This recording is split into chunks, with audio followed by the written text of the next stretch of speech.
जैसे लीला से पहले सत्संग का वातावरण, सत्संग का कार्यक्रम, प्रातः का सत्संग का कार्यक्रम और अब लीला, ये इनकी करुणा है। देखो शरणागति जब ही होती है, गुरुदेव यहाँ पर भी विराजमान है, पूरा सब कुछ उनके पास है, पर हम इधर उधर भटक रहे हैं। उसका कारण है जो हमारे निकट है वो हमको दिखाई नहीं दे रहा। और जो दिखाई देगा तो आपको कहीं भटकाव की आवश्यकता ही नहीं रहेगी। ये लीला केवल इसलिए है कि कैसे भी भगवान का चिंतन हमारे अंदर में उतरता रहे। और एक समय साधक का ऐसा आ जाता है, फिर ये बाहर की लीला देखने की आवश्यकता नहीं है, अंदर लीला देखते देखते अंदर लीला शुरू हो जाती है, अंदर दिखाई देने लगता है। पर जब तक बाहर नहीं देखेंगे तो अंदर उतरेगा कैसे? बच्चे पढ़े लिखे हैं, जब आप पढ़ते हैं, स्कूल जाते हैं तो मैथमेटिक्स के सवाल करते हैं तो हिंदी में बताएंगे, इंग्लिश में तो हमारी इतनी मजबूत नहीं, तो उसमें माना 100 रुपये, 100 रुपये, वो है नहीं, माना है। और फिर आपने उसमें क्या लगाया? सूत्र, जिसे फॉर्मूला कहते हैं, वही माना हुआ है, कल्पना है। पर उस सूत्र को लगाने से उत्तर सही आता है, गलत आता है? सही उत्तर मिलता है। ऐसे ही कथा, सत्संग, लीला, रामचरितमानस, गीता, गुरु के कहे हुए वाक्य, ये जो है सूत्र हैं। तो इन सूत्रों को, अच्छा वो तो कल्पना है, ये कल्पना नहीं है, ये उन्होंने प्रत्यक्ष दर्शन किया है। जब इन सूत्रों को लेकर के हम आगे अपनी साधना में बढ़ते हैं तो निश्चित रूप से जीव को ब्रह्म की प्राप्ति होती है, अर्थात ठाकुर जी की प्राप्ति होती है। आज कालीनाग लीला के हम दर्शन करेंगे। यमुना जी में सौर ऋषि के श्राप के कारण कालीनाग रहता है। अब यमुना का जल विषाक्त हो गया है, तो उसको ना तो गाय पी पाती है, ना ब्रजवासी पी पाते हैं। तो नारद जी उद्धार का कार्य करेंगे, कालीनाग का उद्धार होगा। एक कालीनाग तो वो है, एक कालीनाग हमारे हृदय में बैठा हुआ है। काम, क्रोध, लोभ, मोह, अहंकार, ये भी कालीनाग ही है। जब ठाकुर जी ने उसके फण पर नृत्य किया और कहा तुम यहां से चले जाओ, तो उन्होंने कहा बाहर में जाऊंगा तो आपका पक्षी गरुड़ खा जाएगा। उन्होंने कहा आपके तेरे मस्तक पर मेरे चरण चिन्ह बन गए, अब इनको देखकर गरुड़ कुछ नहीं कहे। ऐसे ही हृदय में उनके चरण विराजमान हो जाए तो जो कालीनाग काम, क्रोध, लोभ, मोह, अहंकार का बैठा हुआ है वो निकल जाएगा और केवल श्री कृष्ण ही रहेगा। तो बड़ी सुंदर लीला है। और कल जीव को गुरु के पास ही कुछ मिलता है तो गुरु महिमा लीला को रखा है। गुरु गोविंद गुरु खड़े काके लागो पाए, बलिहारी गुरु आपने गोविंद दिया मिलाए। तो कल की बड़ी सुंदर लीला है, गुरु महिमा, और शायद सूरत में पहली बार होगी। तो और हमारे सब पुराने, आज तो भाई बाबू जी बैठे हुए हैं, सब जिन्होंने अष्टयाम भी देखा श्री धाम वृंदावन में, तो 2003 में हुआ था। पूरा परिकर ने अष्टयाम लीला का दर्शन किया था। बड़ौदा से भी पूज्य महाराज जी, अशोक जी महाराज से राज प्रकाश जी महाराज, किशोर प्रकाश जी महाराज और सामने बैठे हुए श्री चरणवासी महाराज, सब उपस्थित थे पूरी परिकर सहित। खूब वृंदावन में आनंद लिया। इन्हीं संतों की कृपा से ये सप्त दिवस और जो अनुष्ठान है वृंदावन का ही स्वरूप है कि मनोरंजन न समझें। ठाकुर विराज के पाषाण में जब उनको हम सच समझते हैं, प्राण प्रतिष्ठा हो जाती है, तो ये तो चलते फिरते ठाकुर हैं। इनको भी संतों ने प्रतिष्ठित किया है, ये कोरी कल्पना नहीं है। तो लीला का भाव से दर्शन करें। अब कालीनाग लीला का दर्शन।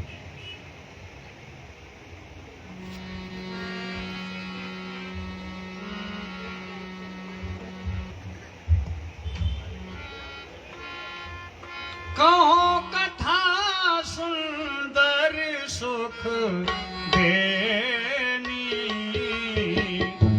अगहरनी बैकुंठ नसेनी।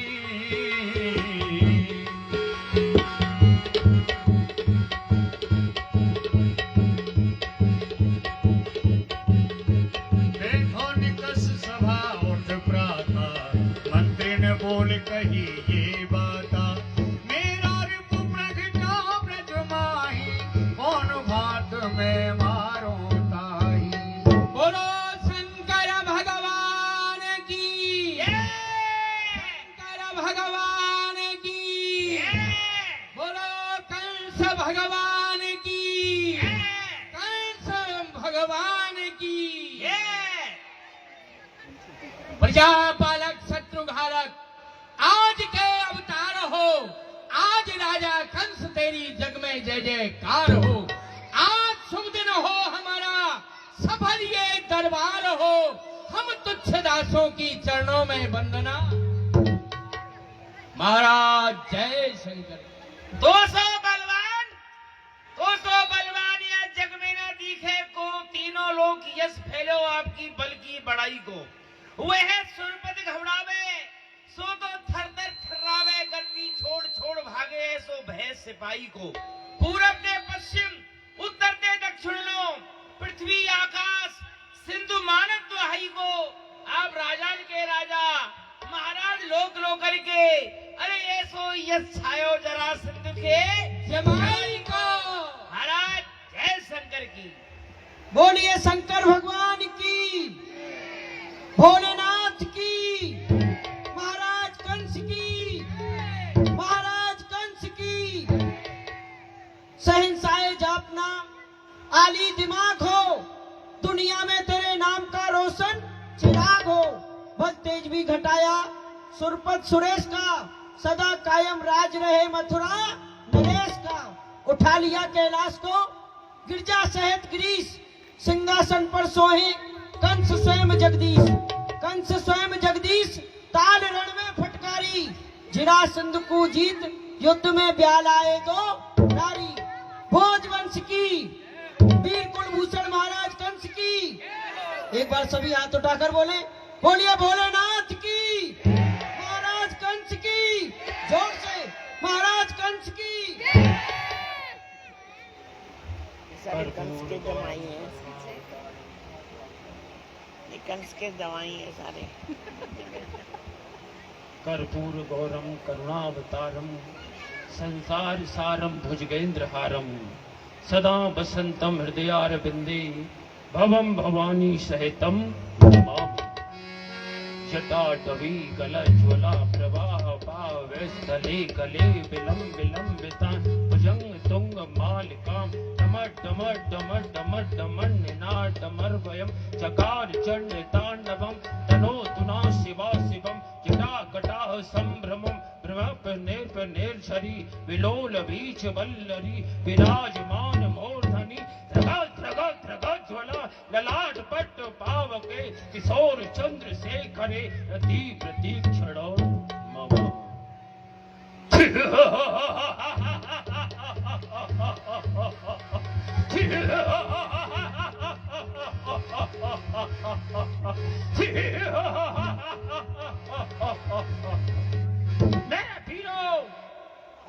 मेरे रणधीरों, क्या सभा बनी है शानदार। क्या सभा बनी है शानदार, मथुरा फूलों से छाई है, हर ओर खुशी के नगमे हैं, नभ में बजती सहनाई है। आप सभी ने मेरे बल की प्रशंसा की। मेरे बल की प्रशंसा करना उस तरह से है जिस तरह से दीपक लेकर के सूर्य को देखना, क्योंकि मेरे समान बलवान तीनों लोकों में नहीं है। एक दिन गरज के चलो जब मथुरा सो, मिलो कुवलिया पीड़ वही कुंजर करार है। एक दिन मैं अपने मद में मदांत होकर के योद्धाओं को खोजता हुआ भ्रमण करने के लिए निकला, पर योद्धा कोई नहीं मिला। क्या मिला? एक हाथी जिसका नाम कुवलिया पीड़। भी अपने मद में मदांत था। वह मेरी ओर बढ़ा, मैं उसकी ओर बढ़ा, मैंने उसकी सूंड को पकड़ा, ऐसा घुमाया और आकाश में 7 योजन दूर फेंक दिया। सूंड पकड़ता कि फेंक्यो 7 योजन दूर, ताही समय मानी नपत मन हार है हार मान नपत में सुता दोई प्याहे दीन, और ताहेज में दियो वही कुंजर करार है। देश और विदेश जीते, लोक और परलोक जीते, कहे सभी लोग ये कंस काल हु को काल है। परंतु मेरे योद्धाओं, काल का नाम आते ही हमें अपने काल की याद आ गई। देव की वसुदेव का पुत्र, वह ब्रज का गोकुल का ग्वाला, वसुदेव ने हमारे साथ में छल किया। अष्टम संतान को अपने भाई नंद के यहाँ रख दिया और कन्या को लेकर के हमें दिया, लेकिन हमने उस कन्या को जैसे ही पृथ्वी पर पटका, वह कन्या गेंद की तरह उछल करके आकाश मार्ग में हमसे कहने लगी, अरे कंस, तू मुझे क्या मारेगा? तेरे मारने वाला तो ब्रज में उत्पन्न हो गया है। ओहो, मेरे योद्धाओं, हमने उस बच्चे को मारने का बहुत प्रयास किया। अपनी बहन पूतना, जिसमें 10,000 हाथियों का बल था, उसे भेजा, लेकिन ओए होए होए गजब है रे। 10 दिन के बच्चे ने 10,000 हाथियों का बल रखने वाली पूतना को समाप्त कर दिया। इतना ही नहीं, अकासुर, बकासुर, धेनुकासुर, प्रलंबासुर आदि असुरों को मार दिया। लेकिन अब तो उसका उत्पात और भी बढ़ता जा रहा है। बैठो सभी सभासद, बैठो, एक संदेश तुम्हें सुनाता हूँ। सुनाइए महाराज। संदेश क्या है जी? उस नंद गोप के बच्चे ने ब्रज दंगा बहुत मचाया है। क्या दंगा है? ब्रज की गोपियां दही दूध लेकर के मथुरा आती हैं, लेकिन वो कालिया कृष्ण रास्ते में रोक लेता है, उनके दही दूध को छुड़ा लेता है, नहीं देती है तो उनकी मटकियों को फोड़ देता है। इतना ही नहीं जी महाराज, अबला ब्रज सुंदरियों के लिए चीज कदम पर चढ़ता है, वो काली पीली आंख दिखाता और नहीं किसी से डरता है। जब ब्रज की भोली भाली प्रजांगनाएं यमुना स्नान के लिए जाती हैं, उनके वस्त्रों को लेकर के वो कदम पर चढ़ जाता है। जब ब्रज की गोपियां कहती है, कृष्ण हमें अपने वस्त्र दे दो, तो कहता है, इसी अवस्था में आओ, अपने वस्त्र ले जाओ। स्त्रियां कहती है, हम इस समय निर्वस्त्र हैं, नहीं आ सकती क्योंकि तुम पुरुष हो। तो क्या कहता है कालिया? नहीं गोपियों, तुम जीव हो और मैं ब्रह्म हूँ, ब्रह्म के सामने कोई लज्जा नहीं होनी चाहिए। आहा मेरे वीरों, वह कालिया कृष्ण स्वयं को ब्रह्म बनता है क्या? वह कमली ओढ़ने वाला, पोखराओं का पानी पीने वाला, टैटी बेल फूल खाने वाला ब्रह्म हो सकता है? कदाप नहीं। ब्रह्म मैं हूँ, एकोपि ब्रह्म द्वितीयो नास्ति। मैं ही ब्रह्मा, मैं ही विष्णु, मैं ही शंकर कहलाया हूँ। इन तीनों रूपों में बस मैं समाया हूँ। लेकिन उस कालिया कृष्ण ने मेरी सारी चालों को विराम लगा दिया। सभी मंत्रिमंडल को बुलाने का मेरा उद्देश्य है। यहाँ पर बहुत बुजुर्गों को इकट्ठा किया है, वो इसीलिए मार्गदर्शक मंडल में सम्मिलित किया है कि हमें उचित मंत्रणा दें। इसलिए सभी बताओ, उस कालिया कृष्ण को कैसे मारा जाए? महाराज, जब से कृष्ण ने जन्म लिया है, तभी से हम उसको मारने के लिए कोई न कोई उपाय कर रहे हैं और यहाँ से अनेक वीरों को भेजा। कागासुर, धेनुकासुर, बच्छासुर, मच्छासुर, ये सभी सुर ब्रज में जाकर के फुर्र हो गए। अब बताइए महाराज, हाँ कुछ वीर अपनी गलती के द्वारा समाप्त हुए हैं। हाँ, जैसे आपकी बहन पूतना, वो बोली कि मैं कृष्ण को समाप्त करके आऊंगी। हमने कहा किस प्रकार करोगी? वो बोली कि मैं अपने तरफ से काल कूट विष लगा करके जाऊंगी और ब्रज में एक दिन से लेकर महीने तक जितने भी बच्चे हैं सबको दूध पिलाऊंगी। उसी में वो कृष्ण भी आ जाएगा और जैसे ही वो दूध पिएगा झट से समाप्त हो जाएगा। लेकिन ऐसा नहीं हुआ।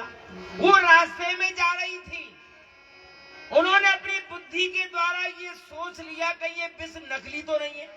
बस थोड़ा उंगली पर लिया, थोड़ा सा चाटा, उसको लगा खाटा और बहन पूतना का हो गया पाटा। वो रास्ते में ही समाप्त हो गई। वो आपका वो तृणावर्त आकाश मार्ग के द्वारा जा रहा था ब्रज के लिए। कृष्ण को समाप्त करने के लिए वो इतना ऊंचा उड़ गया, इतना ऊंचा उड़ गया, अपनी सीमा से ऊपर चला गया और ऊपर जाकर के उसको ऑक्सीजन मिलना बंद हो गया। प्राण ऊपर ही रह गए, शरीर नीचे आ गया। अब बताइए ऐसे वीरों से क्या आशा की जाए कि कृष्ण को समाप्त करके आ सकते हैं? हाँ, कुछ वीरों को कृष्ण ने मारा है जो बेचारे कमजोर थे। जितने तुमने वीर गए हंस हंस कर उसने मारे हैं और रूप चूर में मत और गाफिल मल पछाड़े हैं। सूरत उसकी भोली भाली, अरे जिधर नेक मुस्काता है कड़वे पत्थर दिल को पिघला कर मोम बनाता है। उस कृष्ण की मुस्कान में कोई ऐसा जादू है, ऐसा चमत्कार है जो वीर यहाँ से पीड़ा उठा के जाता है कि मैं कृष्ण को समाप्त करके ही आऊंगा। और जैसे कृष्ण के सामने आता है और कृष्ण जरा सा मुस्का देता है, झट से हमारा वीर प्राण छोड़ बैठता है। महाराज क्या बताएं, हम तो उपाय बताते बताते हमारी बुद्धि भी विराम ले गई। मेरी बुद्धि में तो कोई उपाय है नहीं। हाँ, खाद्य मंत्री, वित्त मंत्री, प्रधानमंत्री सब बैठे हुए हैं, अपने अपने बुद्धि के अनुसार उपाय बतलाइए महाराज को। हाँ। महाराज मथुरेश्वर, अभी आपने विदूषक का वक्तव्य श्रवण किया। विदूषक कह रहे हैं कि वह कालिया कृष्ण जरा मुस्कुरा देता है और हमारे वीरों को समाप्त कर देता है, लेकिन नहीं, विचारणीय विषय यह है कि अभी वो बालक है और हमारे इतने बलिष्ठ योद्धाओं को समाप्त कर रहा है। यदि वर्तमान में उस पर अंकुश नहीं लगाया गया तो भविष्य में हमारा जीवन अंधकार में हो जाएगा। हम एक दिन मिट जाएंगे, मर जाएंगे, हम अस्तित्वहीन हो जाएंगे। महाराज, वह नंदगोप का बालक आज तो वह यह घोषणा कर रहा है कि वर्तमान में मैं ब्रजमंडल का राजा हूं और भविष्य में मैं मथुरेश्वर भी कहलाऊंगा। ये उसकी जल्पना है, ये कल्पना उसकी कभी सार्थक हो ही नहीं सकती है, क्योंकि महाराज अभी वो छोटा सा बालक है और छोटे होने के नाते वह इतने पराक्रमशाली कार्य कर रहा है। लेकिन आपको चिंता नहीं होनी चाहिए, आपके पास में भी अभी भी वो शक्तियां विद्यमान हैं जिनके बस में भूमि आकाश रहता है, जिनकी डर की वजह से देवता लोग पहाड़ और पर्वतों में जाकर के विश्राम कर रहे हैं। उपाय तो महाराज हमारे दिल दिमाग में आता ही नहीं है। कितने उपाय कर डाले हैं लेकिन हमको सफलता नहीं मिल पाई है। अभी हम कुछ विचार कर रहे हैं, किसी सारांश पर नहीं पहुंचे महाराज। विचार करते करते आज वह बच्चा 1 दिन से लेकर के 7 वर्ष का हो गया, लेकिन अभी विचार नहीं हुआ। तो बैठ जाओ, तुम बताओ। भोजवंश, जब जब आपकी सभा लगती है तब एक ही प्रश्न उठता है, उस कालिया कृष्ण को किस प्रकार समाप्त किया जाए। महाराज, हम भी आपके सामने ये प्रतिज्ञा करते हैं, अरे बचकर कहां जाएगा वो हमारे जाल से, हम खींच लेंगे उसको आकाश और पाताल से। और महाराज आपको उपाय बताता हूं, खोद के बहा दो सारा वृंदावन, मत सुनो उनके भक्तों की, बालाओं से नदी बहा दो रक्तों की, मिटेंगे कीट पशु पक्षी, श्री बनके तभी अरमान पूरे होंगे मथुरेश के मन के। महाराज, ब्रजमंडल के ऊपर चढ़ाई करा दो। ऐसा भी नहीं किया जा सकता, क्योंकि ब्रजमंडल हमारे राज के अधीन है।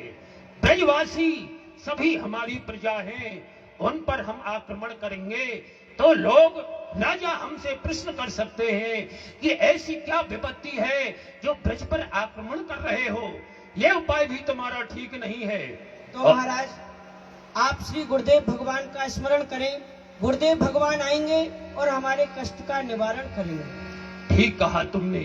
जब हमारी नैया भंवर में फंसती है तो हमारे श्री गुरुदेव श्री नारद जी महाराज पधारते हैं और वह हमारी नैया को सहारा देते हैं। इसलिए हम गुरुदेव का स्मरण करते हैं। ओम श्री गुरुदेवाय नमः। ऋषि नारद हरि भक्त सयाने, ऋषि नारद प्रभु के मन की रुचि पहचाने। गावत गुण हरि परम उल्लासा, गए तुरत मथुरा नपपासा। केवल देव ऋषि नारद ऐसे हैं कि जिनका सम्मान दैत्य भी करते हैं और देवता भी करते हैं। तो देव ऋषि नारद पधारे राजा कंस के यहाँ। बोलिए श्री नारद जी महाराज की जय। बोलो कृष्णचंद्र महाराज की जय। या कृतध्याय ते विष्णु त्रेतायाम जजतो मखई, द्वापरे प्रतरियायाम कलौ तद्धर कीर्तनार्थ। सतयुग द्वापर त्रेता आदि युगन में यज्ञ आदि क्रिया कर्म करवे पे या जीव की मुक्ति भयो करे, परंतु वर्तमान में कलयुग चल रहा है। या कलयुग में हरे नाम हरे नाम केवलम कलौ नास्तैव नास्तैव नास्तैव गतरण्य था। कृष्ण नाम ही सार है और सब बेकार है। कृष्ण नाम बोलो, बोलो लाला बाल कृष्ण लाल की, बोलो बाल कृष्ण लाल की। रात दिन तेरे गुजरते हैं हंसी खेलों में, जिंदगी बीत जाएगी तेरी इन्हीं झमेलों में। तू गफलत में पड़ा रहता है, तुझे पता न चलता है, तेरा हर सांस बड़ा कीमती निकलता है। और काहे को बिशारा हरि नाम, माटी के पुतले काहे को बिसारा हरि नाम। काहे को बिसारा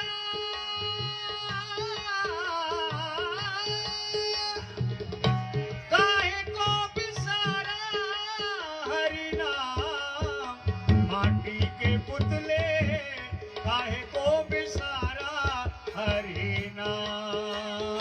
हरि नाम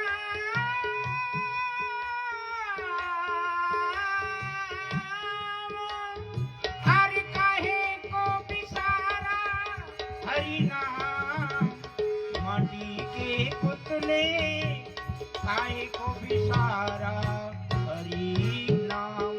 तेने राम भजो न कियो कछु सुकृति, सुकृति माने सुंदर। अपने अनुष्ठान से ठाकुर को कभी तूने रिझाया नहीं, दान नहीं किया, तूने परिश्रम ठाकुर के प्रति चलने को नहीं किया, उसे कहते हैं सुकृति। राम भजो न कियो कछु सुकृति, सुंदरियों पछताई रहेगो। सागते भोर घड़ी पल माहे, काल अचानक आई गहेगो। कोटि उपाय करे धन के हित, तेरी भाग्य लिखो उतनो ही मिलेगो। अरे तू कछु और विचारत है नर, तेरो विचार भरो ही रहेगो। काहे को बिसारा हरि नाम, माटी के पुतले काहे को बिसारा हरि नाम।